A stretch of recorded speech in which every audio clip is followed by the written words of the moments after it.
Hey, ba-dum, bum, bum, ba-da-da-da. Hey, welcome to Stump the Idiot. I am the huge one, aka the idiot, Dave Koco from CocoSports.com or KOCSports.net. It's where the world comes to kick ass, your home for combat sports, and above all, where it's okay to be a passionate fan. 2018, the year of the comeback, the year of the nerd. This is Q&A questions. We got a bunch on Twitter, Facebook, everyone going New Japan crazy right now, which is a great time of year. If you want a question answered on Stump the Idiot, just tweet us at Coco Sports and we'll try to answer it. This is me, just my thoughts. I'm going to read the results off cage side seats, but it's mostly just my thoughts of New Japan Pro Wrestling's New Year 2018. Like I said, I'm reading this off cage side seats. I'll put a link down in a doobly-doo. And the first thing, good move, making it absolutely free for the world. Everyone's going absolutely crazy for New Japan Pro Wrestling. And Chris Jericho, Kenny Omega, Okada, Naito, all are getting people talking about this for different reasons. You also have Cody Rhodes, the Bullet Club, the Young Bucks. Right now, the world is talking about it. Give it away for free, and hopefully they will sign up and they'll keep going. Kevin Kelly has been doing an amazing job, and I never thought I would say that a couple years earlier, even maybe a couple months earlier. Kevin Kelly's brought his A-game on, explaining stuff, putting a lot of effort into the New Japan product, and everyone's like, well, New Japan's awesome, we need English commentary, and Kevin Kelly's here to give that to us, so mad props. The only thing is, it was a New Year's Dash show, and everyone's rested up, and it's usually like 8-on-8 tag team matches. I know New Japan busts their ass and have a great thing, but if you're going to give it away for free, I would have had more single matches. This is more, everyone leaves Wrestle Kingdom going, holy shit, what the fuck's going to happen? You go to New Year's Dash and you're like, oh, okay, these are the storylines now. And there was a lot of that in there. So I just would have put up more one-on-one matches. I would have probably put on a couple bigger matches. But that's just me nitpicking. You know, because I figured if you're a WWE fanboy, you just need an excuse. You're like, well, Wrestle Kingdom was the most amazing thing ever, and the next day it wasn't so good. You know, but I think those people either will never leave Vince. Those people will be at Vince's side forever.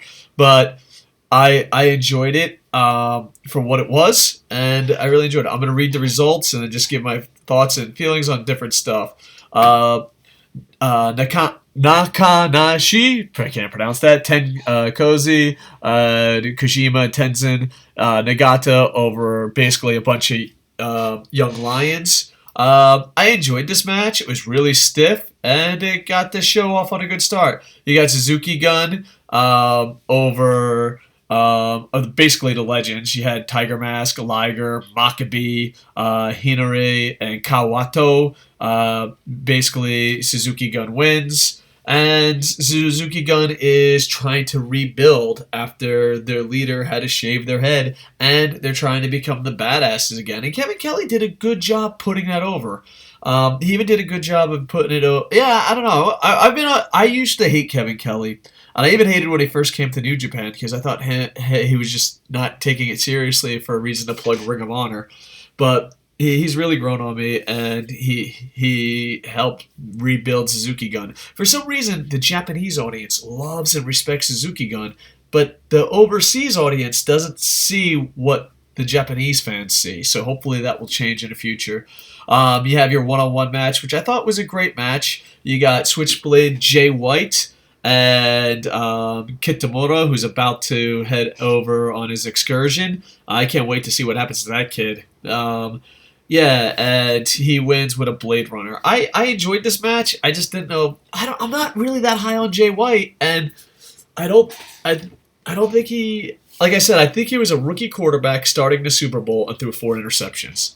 That's what I thought of his match at Tanahashi, and I hope to see him improve. Hope to see him do good. We'll talk about him more later. I thought this was match of the night, in my opinion. I really enjoyed this match. Maybe it's because there was too many tag matches, too many throwaway matches. I thought this was the most interesting match of the night.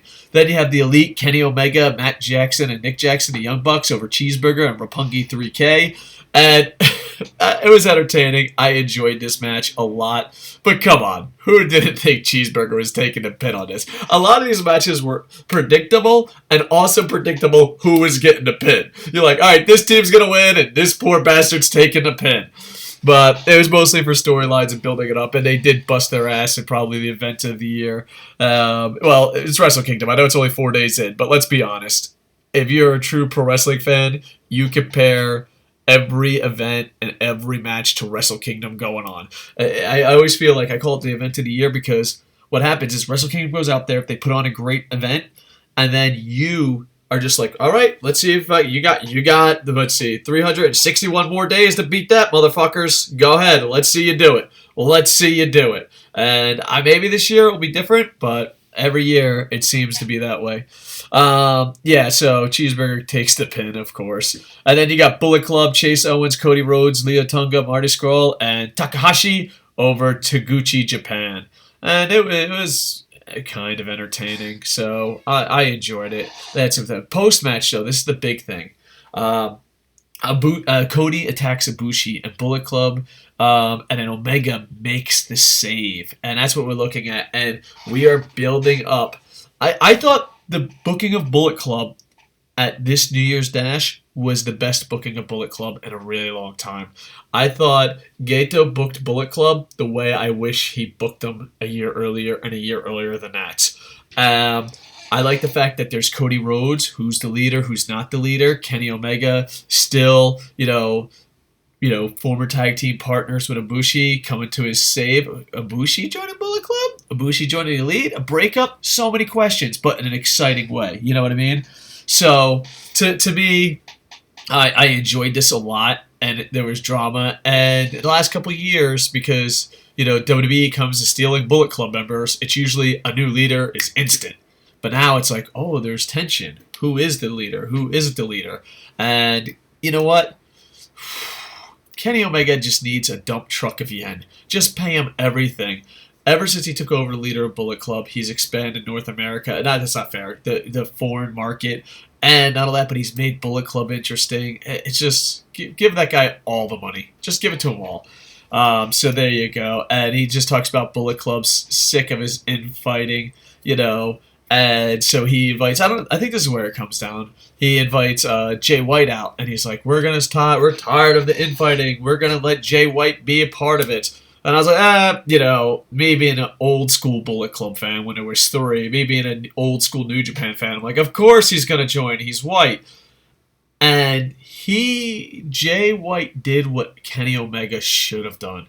Now, granted, Kenny Omega became one of the greatest, I don't know, because all of the leaders of Bullet Club are amazing, but became such a great leader of Bullet Club, a great face of the company for the rest of the world. But I was so disappointed when Kenny Omega finally showed up on the New Japan stage a couple years ago and joined Bullet Club. And I was just like, fuck it. And my attitude's been like, yeah, he's white. Sure, Jeff Jarrett's part of Bullet Club. Who gives a shit? Let anyone be part of Bullet Club. And Jay White did what Kenny Omega should have done. He threw the t-shirt down. He attacked him. He left. He wasn't part of Bullet Club. Bam! Jay White, from throwing 4 interceptions last night at Wrestle Kingdom to throwing a huge touchdown storyline-wise the next day and match of the night. I honestly think his performance, Jay White's performance at New Year's Dash, a million times better than his Wrestle Kingdom performance. Storyline-wise, match-wise, just it gave him hope and they're rebuilding him. So, good job. Give yourself a Barry Horowitz there, Japan. But he throws the Bullet Club shirt back. And out of that, but that gives ammunition to Cody. That it's the way they're booking Bullet Club right now is amazing. And it hasn't been booked that way in a long time. Following that, you got Bullet Club, Bad Luck Fale, Tonga, and Roa defeating Chaos. Ishii, Yano, and Beretta. Sorry for fucking slaughtering his name right there. You see, it's not only the Japanese names I can't say. I also can't say the American names or in English names. So yeah, I don't know, man. Good luck. You know what the never openweight 6-man tag team championships are? They are the whore you want to make your wife. You're like, yeah, the 6-man tag championships. All right, whore, I want you to be my wife. Just don't fuck around anymore, okay? Then I'll marry you. You know, I don't want a whore for a wife. You're beautiful. You got everything going for you. You 6-man tags. I just don't want a whore as a wife. So if you could stop being a whore, I'll marry you and we can live happily ever after. And then at Wrestle Kingdom, like, all right, we're getting a new leaf. Chaos has it. I'm not going to be a whore. And you're like, maybe I can make this whore into a housewife. And then, bam, the next day she's with Bullet Club. And then, bam, next Thursday, she's back on Suzuki-gun. And bam, it's on Lost. And bam, it's like, come on. Come on, you never openweight 6-man tag team championships. You're the prostitute whores of the championship belt world. Even WWE titles are like, hey, you're getting around a little too much there, sweetheart. You're just getting around. The WWE hardcore title called up, and they're like, yeah, you're being passed around a little too much there, sweetheart. Have some pride. Stay with 3 men. Can you narrow it down to just 3 men? You bunch of fucking whore championship belts. You know what really breaks my heart about the Horde Championship belts is that when they came out, I was like, these belts are going to be amazing. This is going to be a good thing. I was wrong. I was wrong. I'd like to apologize.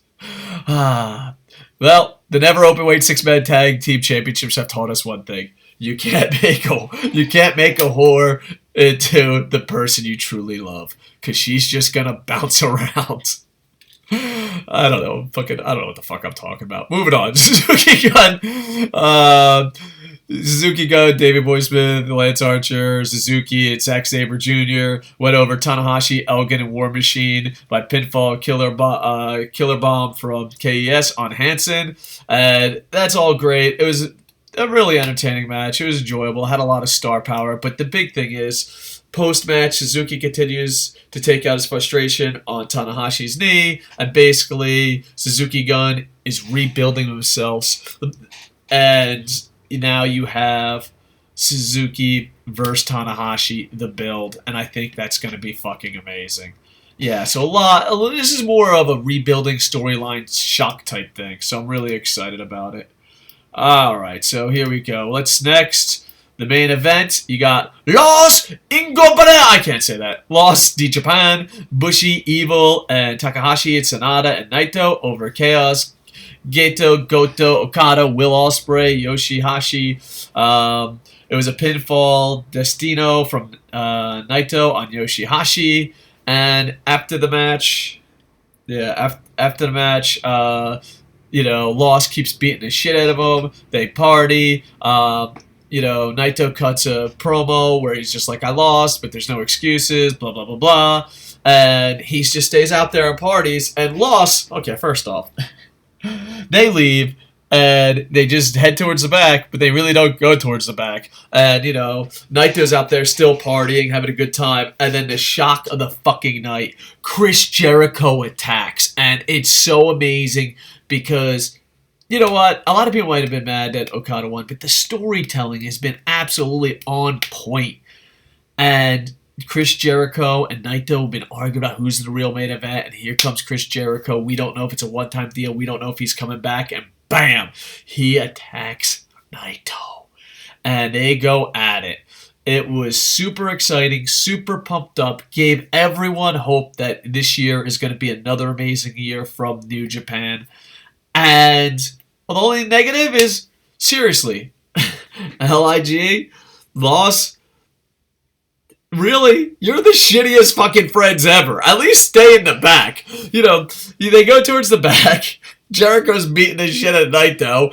And, there's referees and, young boys and young lions, whatever you want to call them, trying to break it up. Naito's getting his shit kicked out of him. And there's Sanada and the rest of the gang just chilling in the fucking back. Like, they're like 2 feet away. They're like, should we do something? No. Let's see how this works. They are the worst fucking friends ever. Naito, you gotta get rid of your fucking friends. You gotta clean house. You're fucking have like, what's he, 1, 2, 3, 4. You had 4 motherfuckers with you. Here comes Chris Jericho by himself. And okay, yeah, they went to the back. You stayed. It makes perfect sense. But when Jericho's fucking pummeling you in the corner, your homeboys are just like, yeah, should we do something? I don't know. I kind of wanted to watch the rest of the Netflix show in the back. And they just stood there. At least they should have went all the way in the back. I have no idea. They started going to the back, and then they're just like, let's just... Like, there was a time where Naito was getting his shit kicked out of him, and they were literally, they could, like, just raise their hand. They'd be like, Jericho, please stop. They did nothing. They're just like, yeah, let's see where this goes. And then they keep beating the shit out of each other, and then that leads... And then one of my favorite spots of the night, Naito has a chair, and he looks like he's about to get really angry and throw the chair at Jericho, and he just sits down and chills the fuck out, Naito style. So I really enjoyed it. The matches, I thought there was 2, 3 decent matches. I thought Bullet Club storylines were amazing. I thought Jericho's attack was amazing. Suzuki-gun being rebuilt was amazing. And Jay White just got tons of value. He might have threw 4 interceptions at Wrestle Kingdom in my opinion, but he threw one hell of a touchdown. So, I don't know. Jay White, hopefully this is going to be a great year. Everyone loves you. I want to see why everyone loves you. Alright, so please buy my book, Operation Freak Show, link down in doobly-doo. Check out my Koco Plays channel. I'm hoping to do some games tomorrow. Like, comment, subscribe, and we are rebuilding CocoSports.net. This is the year of the nerd. We're going to try to rebuild my online brand again. That was really douchey, but I want to rebuild the site, rebuild the channel, and, just do online stuff again. Alright, did I say like, comment, subscribe? I think I did. And with that, I am over. Bum, bum, bum, ba-dum, ba-dum, bum, bum, bum, bum, bum, bum, bum, bum, ba-dum, ba-dum.